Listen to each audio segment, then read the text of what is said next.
I was still chewing a bite of burger when my dad stood up from the couch and barked, "How could you be so selfish?" Just like that.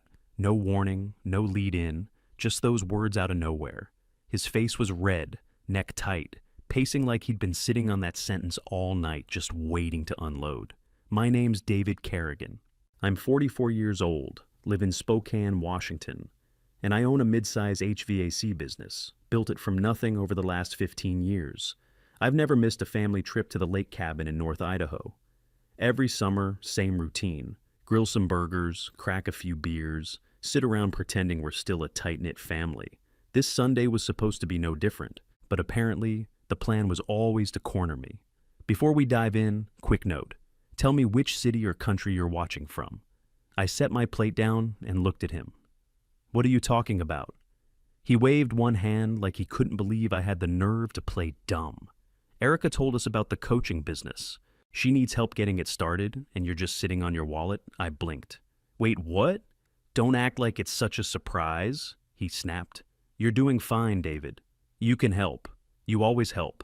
I glanced over at my mom, then at Erica, who suddenly found something real interesting in her fingernails. My stomach dropped. They had all talked about this already. I wasn't part of the conversation. I was just the expected ATM. I just paid the property taxes on this place, I said. $9,200. That was last week. Don't change the subject, he said, pointing at me now. This is about family. Erica needs help, and you're acting like she's some stranger off the street. I pushed my chair back and stood up. I've been covering the taxes for 5 years. New roof last spring, that was me. Remember Mom's surgery? I helped with that too. Dad scoffed loud. So what, you want a medal? We all pitch in when we can. No, I said, heat rising in my throat. You all expect me to pitch in. Every time. And none of you even say thank you. Mom folded the napkin in her lap, real careful, not saying a word. Erica still wouldn't look at me. I grabbed my keys off the counter. I'm not the bad guy here. I just showed up for a burger and got hit with a guilt trip. Dad followed me halfway to the door. You owe this family, David. Don't you walk away. I didn't answer, just walked out and slammed the screen door behind me. Inside, the place was dead quiet. Erica sat stiff on the couch, flipping through her phone like it was the most interesting thing in the world. Mom stood at the sink, rinsing dishes she'd already washed. And then I saw it. Right there on the coffee table, half tucked under a pile of Sunset magazines, was a navy blue folder. Some kind of legal document was poking out. I could only read part of it at first, but the words were clear enough. Trust agreement, beneficiary, Erica Kerrigan. I stepped over, pulled it out without asking. The weight of it hit me before I even opened it. Dad noticed too late. Don't touch that, he snapped, rushing toward me. I flipped the first page, and there it was. $375,000, set aside in a trust. For Erica. No mention of me, not one word, not even a footnote. Everything went quiet in my head. Not rage, not grief. Just a sudden cold clarity. Like finally realizing the floor you've been standing on for years was never real. I didn't even look at them when I spoke. You created a trust fund for Erica? Dad froze in the middle of the room. That's private. I just paid $9,000 in taxes on this place, I said, holding the document up. And there's been a $375,000 trust sitting here the whole time? He tried to wave it off. Erica's had a rough few years. So have I. My voice cracked from how hard I was holding it back. You think running a company through COVID was a walk in the park? You think watching you recover from surgery and still covering the bills was easy? You've always managed, he said, voice quieter now. You didn't need help like she did. That line, I'd heard it before. Different versions, same theme. You've always been the strong one. You can handle it. Erica just needs a little help. Always excuses, always justifications. Mom finally spoke up. We never meant for it to be unfair. I turned toward her. You let me cover the taxes. You let me handle the roof last spring. You said nothing while I paid off Erica's car. You're the strong one, David, she said softly. You always have been. I laughed, couldn't help it, a short, bitter sound. Erica finally looked up, but didn't say a word. Not to defend herself, not to deny it. I stepped closer, waving the trust document. So, what's this for? Real estate coaching? so she can build her business with money I didn't even know existed? Dad stepped between us, eyes narrowed. That's none of your business. She is my business if you're expecting me to bankroll her every time she changes careers. Nobody said anything. No one could. I dropped the folder on the table, looked around at all of them. My father glaring, my mom crying quiet tears, Erica staring blankly at the floor. From now on, I said, I'm done pretending any of this is fair. Then I turned and walked out, this time without stopping. I didn't turn on the radio the whole way back to Spokane. No music, no talk, just the hum of the tires and that trust document burned into my brain. I got home a little after 11, didn't even take my boots off. Walked straight into my office, flipped on the light, and sat down at the desk where I've run my business for over a decade. Pulled open the file drawer, second folder from the left, labeled FAM contributions in all caps. It started as a way to track cabin expenses, but over the years, it turned into something else. A quiet, growing list of everything I'd ever covered: taxes, roof repair, HVAC overhaul. The irony on that one didn't escape me. Erica's Honda payments, Dad's CPAP machine, the Florida vacation they took last Christmas, even though I hadn't been invited. It was all there. Every check, every bank transfer, every invoice, color-coded and time-stamped. Call it a bad habit from running a company. I document everything. I opened my laptop and pulled up the spreadsheet. Took me until almost 2 in the morning, but by the time I was done, the numbers stared back at me in black and white. $119,840 out of my pocket, quietly, over the course of 9 years. And not once had anyone said thank you. I grabbed my phone and texted Ron DeSoto. He's my financial advisor. Helped me roll over my first IRA when I turned 30. M.E. You up? Need to talk. RON, for you, always. Call me. He picked up after the first ring. What's going on? I need a favor, I said. Family stuff. I've been covering expenses for years, and I finally added it all up. How bad? He asked. 119 grand. Long pause. Then, Jesus, David. I want this formalized. Verified. I want a report. Can you recommend someone? He didn't hesitate. Yeah, I'm texting you a contact. Kirk Mullins, forensic accountant, real sharp. I wrote the name down and emailed Kirk that same night. By the next afternoon, we were on a call going line by line through the records. He asked all the right questions, checked every document, pulled statements from my business account, and matched them to the dates. His voice stayed calm and professional, but I could tell he was stunned. At one point he said, "You do realize most families don't track this stuff, right?" I nodded, even though he couldn't see me. Yeah, but most families don't dump their bills on one person and call it love. We spent 3 days going through everything. Cross-checked, triple verified, labeled every transfer. By the end, Kirk said he'd have a formal report ready within the week. Notarized, signed, bulletproof. After I hung up, I just sat there for a while. It wasn't even the money that burned the most. Not really. It was how natural they made it seem. Like it was my role, my obligation. Like I'd signed a damn contract at birth agreeing to pick up after everyone else. No questions asked. And they expected me to keep doing it forever. In silence. I stood up, walked over to the window, and stared out at the streetlights hitting my truck. Same one I'd used to haul lumber to the cabin. Same one I let Erica borrow when her transmission went out.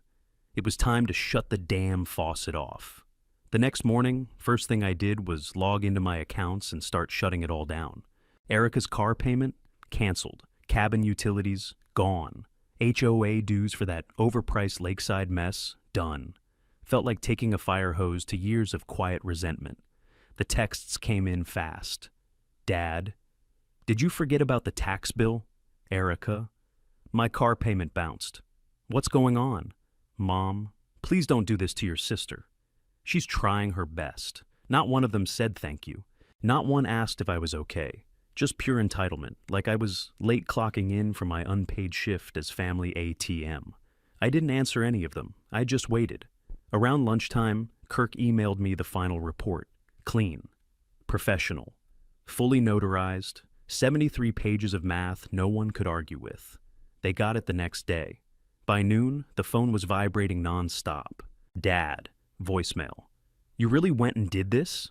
You mailed us a report? What is this? Some kind of threat? MOM, text. This isn't necessary.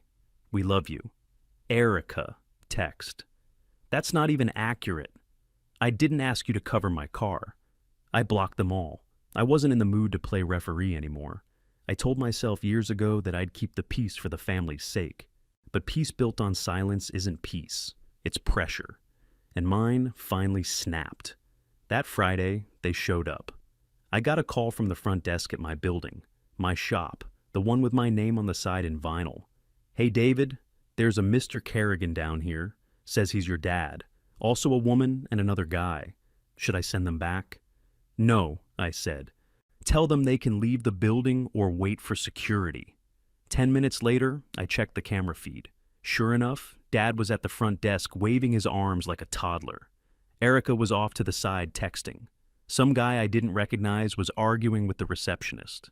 They were told to leave, and when they didn't, security showed up.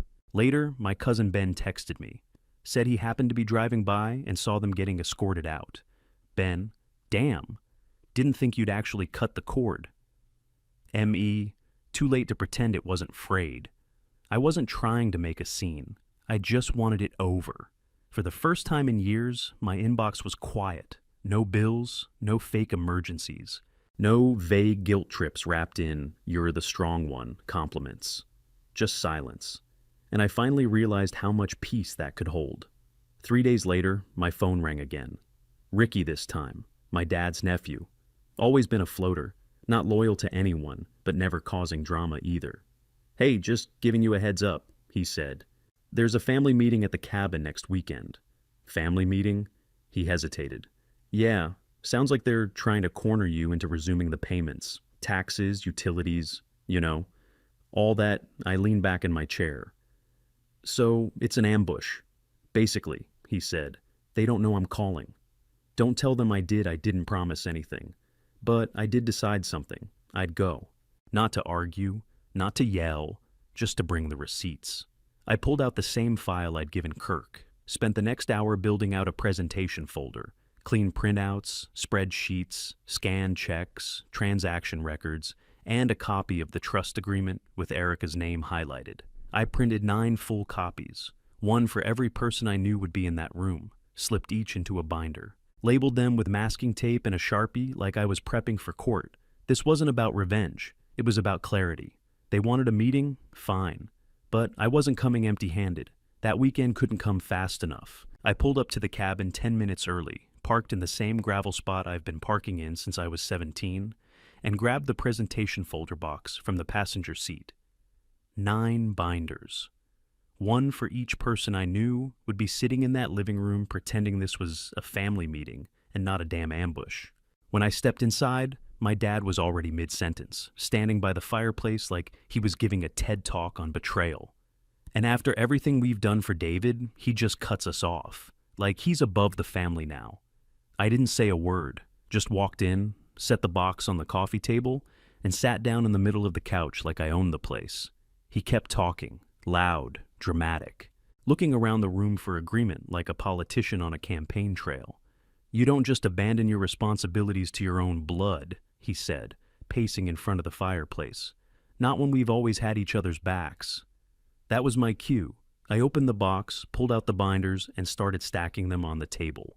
Since we're talking about obligations, I said, my voice calm but sharp. Here's what I've contributed. In writing. Verified. He stopped mid-sentence. Silence swept across the room like someone had cut the power. I passed out the folders, one by one. Aunt Carol, Uncle Mark, Ben, Ricky. Even Erica got a copy. No one said anything. Just the sound of paper rustling as they flipped through page after page. Receipts, bank statements, canceled checks, spreadsheets. And at the end, the trust fund summary for Erica highlighted in yellow. Aunt Carol looked up first, confused. Wait, you paid for the roof. Ben nodded. I saw the checks. He paid for the last 3 years of property taxes, too. Uncle Mark raised his eyebrows.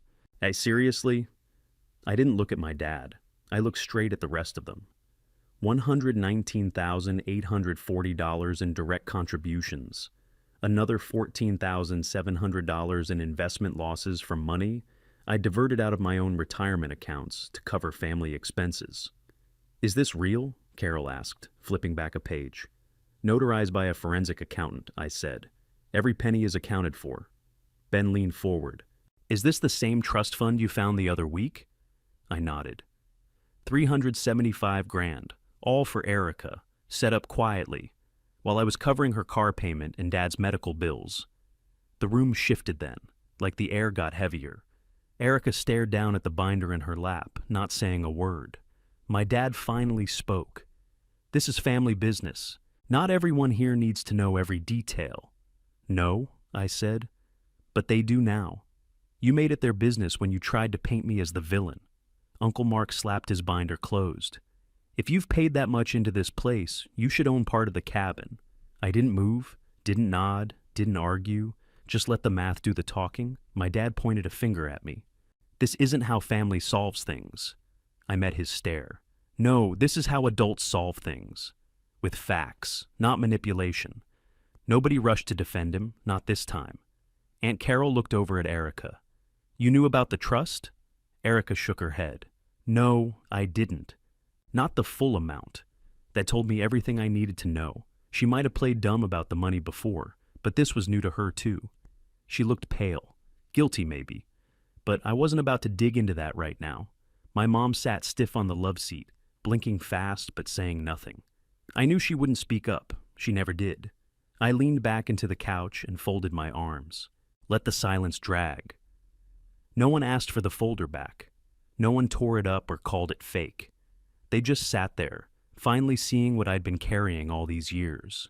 2 days later, I was in the office going through quarterly invoices when the email hit my inbox. Subject: Cabin Ownership Update. Legal Confirmation. From Slater and Frank's LLP. I opened it and sat back. Taxes, paid, deed, updated. I now legally own 25% of the family cabin. Erica had used part of her trust fund to settle the outstanding balance. No back and forth. No negotiation. Just the cold efficiency of a legal transaction. I scrolled down, half expecting a message from my dad. Instead, I got a text. Dad. This wasn't necessary. Family helps family. That was it. No apology, no acknowledgement. Just more of the same guilt-wrapped nonsense I'd been hearing since I was a teenager.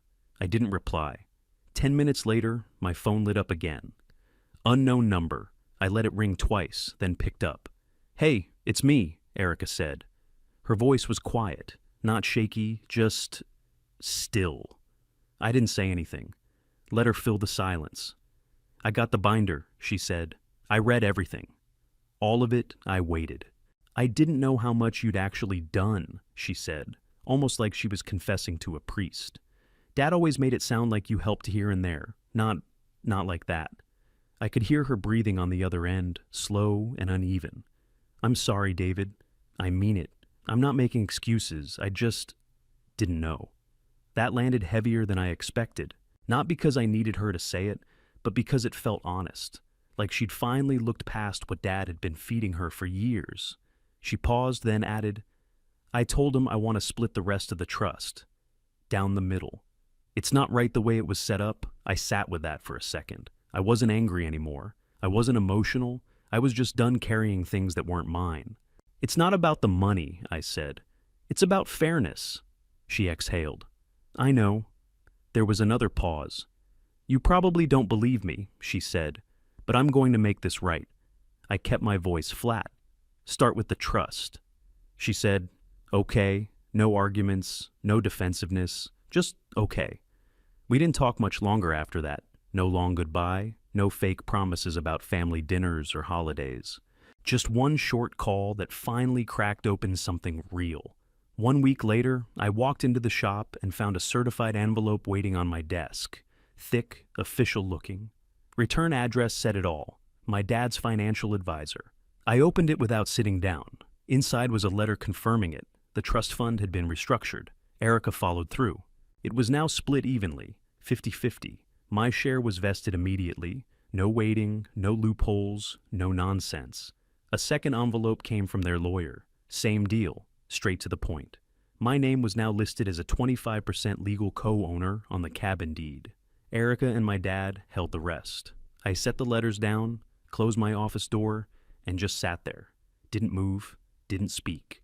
And for the first time in years, I actually breathed. No texts, no voicemails, no guilt-tripping phone calls or surprise bills in my inbox. Just silence, clean, quiet peace. I wasn't bitter, I wasn't angry. I didn't need them to grovel or throw a parade. I just wanted the weight off. And now, finally it was. I picked up the phone and called Ron. "Let's double my retirement contributions," I told him. He didn't ask why, just said, "Done." Then I opened a new browser tab and booked a long weekend out of town. Nothing flashy. Small place in Bend, Oregon. No family history, no drama, no strings. Somewhere I didn't owe anybody a damn thing. That night, right as I was shutting off the lights, I got a text from Erica. "Erica, I hope we can rebuild someday." I stared at it for a few seconds, thumb hovering, then typed back, "Someday. But for now, I'm finally building something for myself." Sent. Put the phone down, and finally, let it all go.